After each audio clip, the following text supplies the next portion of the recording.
Good morning. Welcome to another testimony of God in my life and Susan's life in this particular case. This was more recent. We took a little trip to Georgia, and we have a large SUV, and uh, everything pretty went fine. We were following a brother in Christ, Odell Williams, a longtime friend, 30 plus years ago, and he was traveling alone and going to his mother's birthday celebration and a long visit down there. So we decided to follow him down, and we did. And so it's about 14 hours. So we split it up like 7 or 8 hours a day, and we stopped in Nashville and spent the night there, and then traveled on the next day. So we get there, and we've been there several days. And this car, when I had bought it, I had to add a little coolant here and there. Not much, just a little. It's probably got a little small leak somewhere. So, and then it started getting more as we're staying in a motel on Fort Stewart there in Georgia. And so Johnny and I kind of popped the hood, started looking around, and we might have an issue here. Because it kind of looked like it was mingled with transmission fluid, and I had just had that all serviced before we took the trip. Well, nothing bad was happening with the car at the time, so I ran it over to the shop there out in town. Finally found one that would get me in, and I had him check it out. And he said, "No, your transmission's fine. It's not leaking at all." I thought, "Well, that's great." He said, "Come on in." And so I went into the shop and looked at it, and he says, "But you got a coolant leak." I said, "Oh yeah, really?" He says, "Yeah." I said, "Well, I've been adding a little bit here and there." And he says, "Well, see this Y and this T? They're made of plastic and they don't have metal clamps on them. They have to hook the heater hoses, which are 1 inch big hoses. So if they popped, you would be overheated in a quick period of time." Anyway, he says it's a flaw. They're designed, the plastic just doesn't last long. And this is a 2013 model, so it's only 7 years old.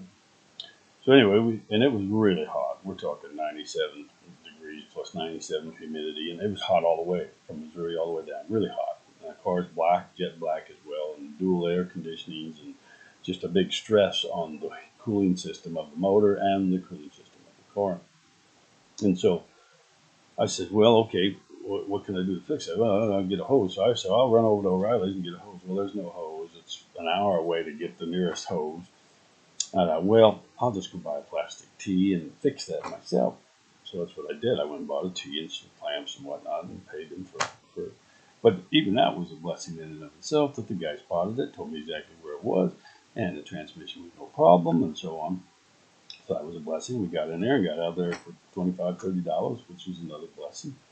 I get this tee and I get the parts. We go back to the parking lot, and Susan and I are going to do it. So I pop it up, park it in the shade. Of course, we're melting down. And so I reach over and uh, snap the plastic. They're just plastic pressed, molded clamps that they're just put on from the factory, probably with a heat gun. So I snapped one off with a little pair of cutters. So I'm going to grab the hose to take it off of this tee. Well, the moment I took hold of it, the whole thing just crumbled right off. That end just came off.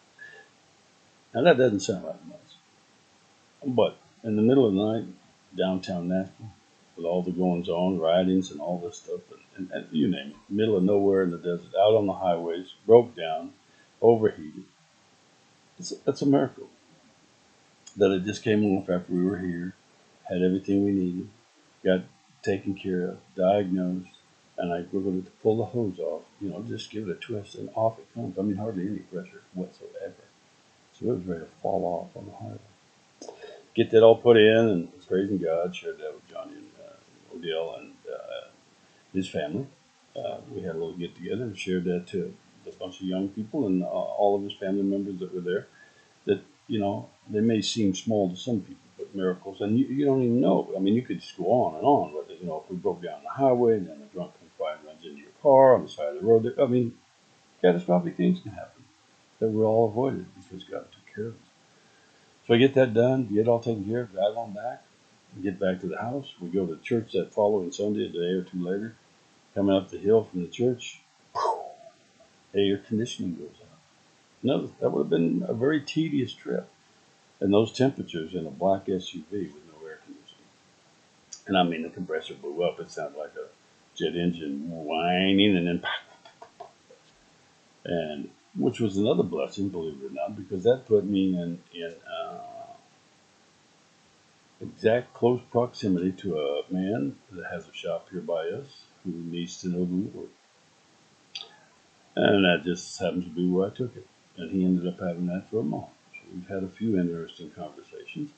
Uh, I haven't went full board, as I've learned through the years. Sometimes you just got to wait on the Lord and His timing with those individuals before you're prompted to uh, share complete gospel. But so far, I've shared my testimony of how I went from a hardcore mean Marine to a servant of Christ, and how I'm trying to balance that.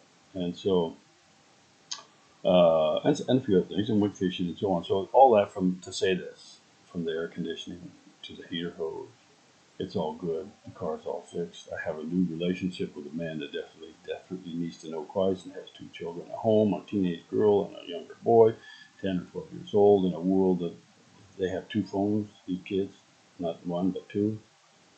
And so there's a whole array of things we talk about.